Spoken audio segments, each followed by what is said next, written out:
The first time I saw the lock, I knew something was wrong.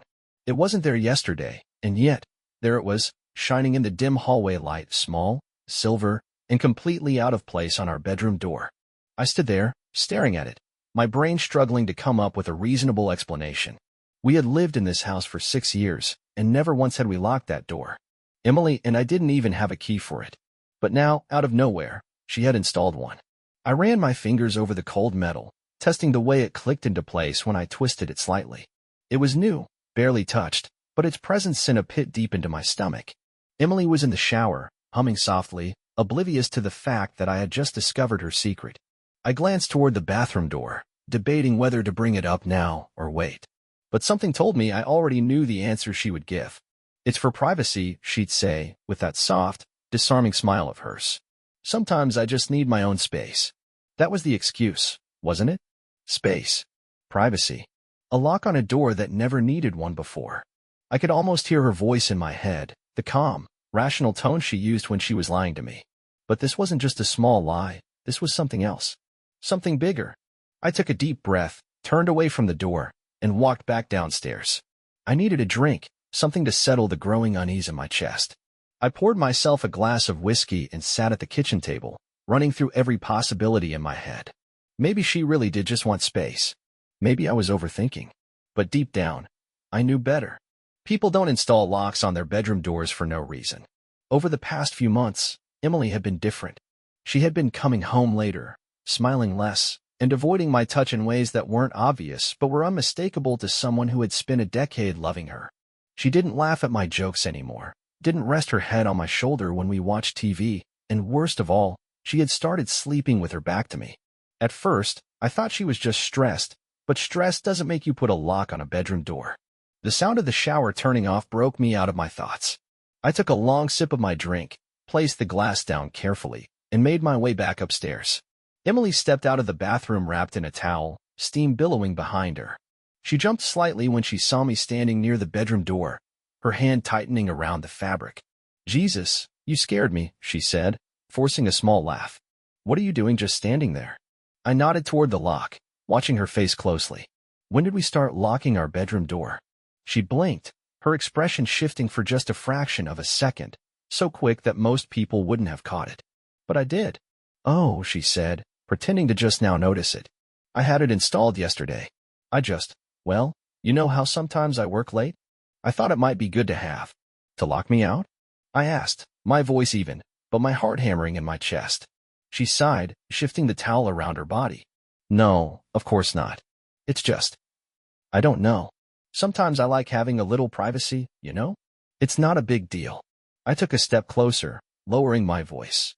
"It feels like a big deal, Emily. You've never needed a lock before." She let out a small laugh, shaking her head as if I was being ridiculous. "Dan, come on. It's just a lock. You're acting like I'm hiding something." The way she said it made my blood run cold. Because when people say things like that, they usually are hiding something. I reached up and touched the lock again, running my thumb over it. "Do I get a key?" She hesitated. "Not long, but long enough." "I'll get you one," she said finally. "Tomorrow." "Tomorrow." "Right." I nodded, forcing a smile, then leaned in and kissed her cheek. She smelled like soap and shampoo, like the woman I had loved for years, but in that moment, she felt like a stranger. As she slipped past me and into the bedroom, I waited until she closed the door before stepping back into the hallway. The lock clicked shut behind her, and I stood there in the dim light, my heart pounding. I knew then that my marriage was over. I just didn't know how bad it was going to get. The next morning, I woke up to the sound of Emily moving around the bedroom, getting ready for work. I kept my eyes closed, breathing evenly, pretending to still be asleep as I listened to her routine. The rustling of clothes, the faint spritz of perfume, the soft clinking of jewelry as she put on her earrings. It was all normal, every little thing exactly as it had been for years, and yet, it wasn't. Because now there was a lock on our bedroom door, and last night, she had hesitated before telling me she'd get me a key. That hesitation had been small, barely noticeable, but it was there, and it was enough. I stayed still, waiting for the sound of her steps as she crossed the room. The bed dipped slightly as she sat down, and then, after a moment, she reached over and placed her hand on my arm. "I'm heading out," she said softly, like she didn't want to wake me even though she already had. "I'll see you tonight." I didn't move, didn't respond. Just kept my breathing steady, even as her hand lingered for a second longer than usual. Then, just like that, she was gone. The door shut behind her, the sound of her heels clicking down the hallway, then fading down the stairs. I waited until I heard the front door close before I finally opened my eyes. I got up, walked over to the bedroom door, and tested the lock. Still there, still locked. No key waiting for me on the nightstand, no small gesture of trust to put my doubts at ease. Just a locked door in my own house, keeping me out of my own bedroom. By the time I made it downstairs, Emily was already gone, and I was left in the quiet of an empty house that suddenly didn't feel like mine anymore. I made coffee, sat at the kitchen table, and stared at the steam rising from the cup as my thoughts spiraled. The logical part of me tried to reason it away, tried to tell me that it really was just about privacy, that maybe I was overreacting. But the part of me that knew my wife, the part that had spent a decade studying every little change in her mood, every shift in her behavior, knew better. I picked up my phone, scrolling through our messages. The last few weeks had been full of short, vague replies from her. She had been busy, she had been tired, she had a headache, she had to stay late at the office. It wasn't the words themselves that bothered me, it was the pattern. The distance. The slow, quiet shutting out of the life we had built together. I could feel it now, more than ever. She had been pulling away for months, maybe longer, and I had been too blind to see it. I got up, walked to the front door, and checked the key rack. My keys were there. Her spare car key was there. But the new bedroom key, the one she promised, was nowhere to be found. I should have felt angry, should have been furious that my own wife was locking me out of our life, but all I felt was empty. The day passed in a haze. I worked from home, answered emails, sat through meetings, but my mind kept drifting back to the lock. I thought about calling Emily, but what would I even say? That I didn't believe her?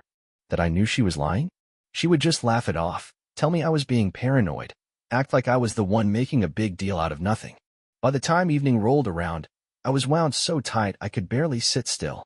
I needed answers, something, anything to explain why the woman I trusted more than anyone was suddenly treating me like a stranger. And I was done waiting for her to hand me the truth on her terms. When she finally came home, she acted like everything was normal. She kissed my cheek, smiled, asked how my day was, and I played along because I needed to see how far she would take it.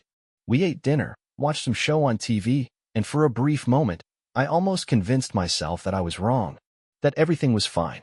Then, just before bed, I asked the question, "Did you get me a key?" She paused, just for a second, just enough to tell me everything I needed to know. "Oh," she said, reaching up to tuck her hair behind her ear. "I forgot. I'll get it tomorrow." Lies. Simple, careless, obvious lies. I nodded, pretending to believe her, but I already knew what I had to do. That night, after she fell asleep, I got up, walked quietly across the room, and checked her purse. No key. I moved to her nightstand, carefully opening the drawer. And there it was. A small, silver key. The key she said she forgot. The key she never intended to give me. And next to it, a folded piece of paper.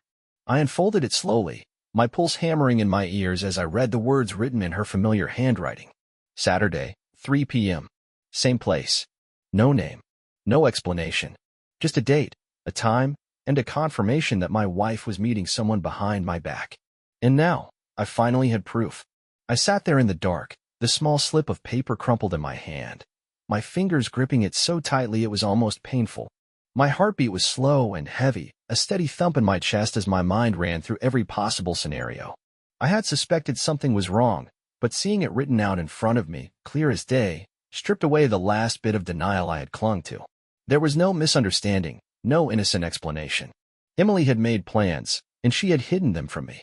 She had locked the door, lied to my face, and now I had proof that something was happening outside of this house, outside of our marriage.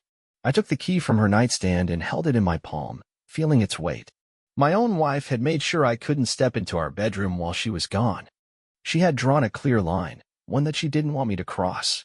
I didn't know what she was protecting in there, what she thought was so important that I couldn't see, but I had every intention of finding out. The next morning, I acted normal. I got up, made coffee, kissed her on the cheek as she got ready for work, and pretended I hadn't spent half the night staring at the ceiling, memorizing every detail of the way she had changed. She was smiling today, almost relaxed, and that told me everything I needed to know. She thought she had control of this. She thought she was being careful. Busy today? I asked, taking a sip from my cup as she scrolled through her phone. She barely glanced up. Meetings, deadlines, the usual. You. I shrugged. Nothing major. Just work. She nodded, slipping her phone into her bag before moving toward the front door. I might be late again tonight. Don't wait up.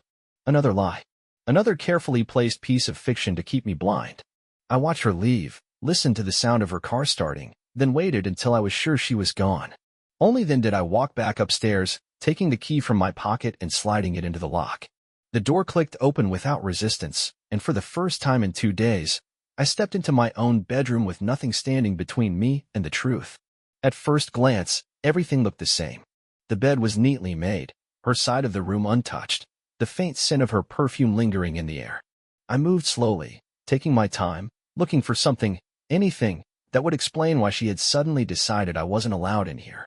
The closet was in perfect order, her jewelry box sitting untouched on the dresser. Nothing obvious, nothing that screamed betrayal.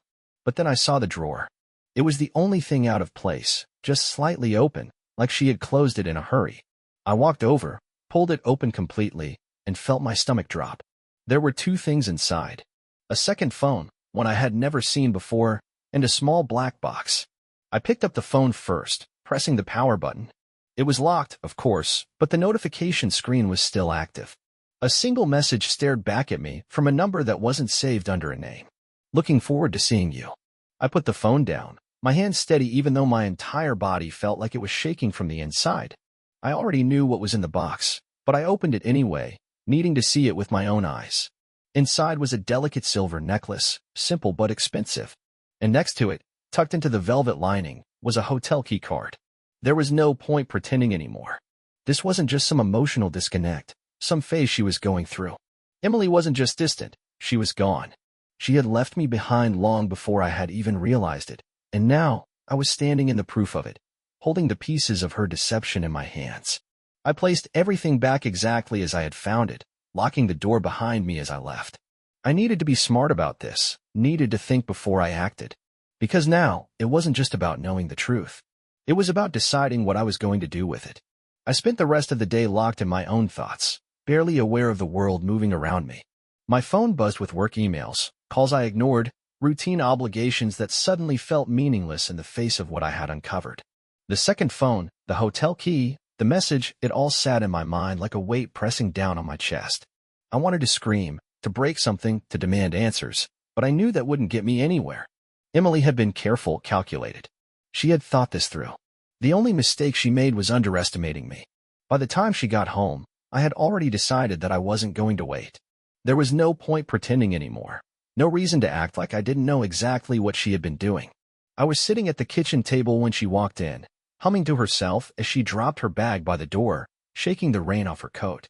"You're home early," she said casually, like nothing was wrong, like she hadn't just spent the day living a life she had kept hidden from me. I didn't answer right away, just watched her as she walked toward the fridge, pulling out a bottle of wine like it was any other night. When she finally turned to face me, glass in hand, she must have seen something in my expression because her smile faltered just slightly. "What?" she asked, tilting her head, her voice light but cautious. I reached into my pocket and pulled out the hotel key card, placing it on the table between us. The sound of it hitting the wood was louder than it should have been in the silence of the kitchen. Emily stared at it for a long moment, her fingers tightening around the stem of her glass. "What is that?" she asked, her voice so steady it almost impressed me. "You tell me," I said, keeping my tone even. "I found it in your nightstand." She didn't react right away, just stood there, holding her wine, blinking slowly as if she was processing what I had just said. Then, finally, she let out a breath and set her glass down. "I don't know what you're trying to say, Dan," she said, shaking her head. "But if you went through my things, that's not okay." I let out a short laugh, leaning back in my chair. "That's your response?" Not denial, not an excuse, just trying to turn this around on me. "I'm not turning anything around," she said quickly, crossing her arms. "I just think it's a little messed up that you're snooping through my stuff." "Your stuff?" I repeated, raising an eyebrow. "Our house, our bedroom, and suddenly I'm snooping? You locked me out, Emily. You put a goddamn lock on the door, and now you're mad that I had questions about what you were hiding." She sighed, rubbing her forehead. "I told you, I just wanted some space. And you." I cut her off, slamming my hand down on the table. "Don't lie to me." The words came out sharper than I intended, the anger I had been holding back breaking through. For a moment, she looked startled, like she hadn't expected me to react this way. Then, just as quickly, her expression hardened. "I don't have to explain myself to you," she said, her voice cold now. "If you don't trust me, that's your problem." I stared at her, at the woman I had spent years loving, and felt something inside me crack. She wasn't going to admit it. Even now, even with the evidence right in front of her, she was going to dig her heels in and make me the villain.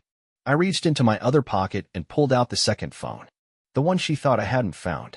I tossed it onto the table next to the key card, watching as her face drained of color. "Still my problem?" I asked, my voice quiet now. For the first time, Emily had no words. She just stood there, frozen, her mouth slightly open as she stared at the phone. "How long?" I asked, breaking the silence. "How long you with him?" She flinched. "Dan, how long, Emily?" I demanded, my patience gone. She swallowed hard, her hand shaking now as she reached for the chair across from me and slowly sat down. She looked down at the table, avoiding my eyes, her breath unsteady. "A few months," she admitted finally, her voice barely above a whisper. I felt my jaw clench, my fingers curling into fists. I had known, of course. The moment I found the key, I had known. But hearing her say it, having her finally confirm it, was something else entirely. "Who is he?" I asked, my voice tight. Emily hesitated, then shook her head. "It doesn't matter." "It matters to me." She looked up at me then, something flickering in her eyes, guilt, maybe, or regret. But I didn't care. Whatever she was feeling, whatever excuses she wanted to make, it was too late. "Someone from work," she said finally. "It wasn't supposed to be serious." I let out a bitter laugh. "Serious enough to sneak around. Serious enough to lie to my face every single day." "I didn't want to hurt you," she whispered, her hands gripping the edge of the table. "Well, congratulations," I said, standing up so quickly my chair scraped against the floor. "You did." She looked up at me, her lips parted like she wanted to say something, but I didn't wait. I turned and walked away, my mind already made up. I wasn't going to be the man who begged. I wasn't going to be the man who fought for a woman who had already thrown me away. I was done. I left her sitting at that table, staring at the mess she had created, but I wasn't done yet. There was a time when I might have walked away quietly, might have tried to be the bigger person, but that time had passed. Emily had chosen to humiliate me, to lie to my face while sleeping with some nameless from work, and now it was my turn to make her feel the weight of what she had done. I went upstairs, grabbed a duffel bag from the closet, and started throwing in whatever I could find. Shirts, jeans, a pair of shoes. I didn't need much, just enough to get me out of this house for the night. I could hear Emily moving around downstairs, probably working up the nerve to come after me, to beg or argue or try to justify her betrayal. The sound of her footsteps echoed up the stairs, hesitant but determined. I didn't stop packing.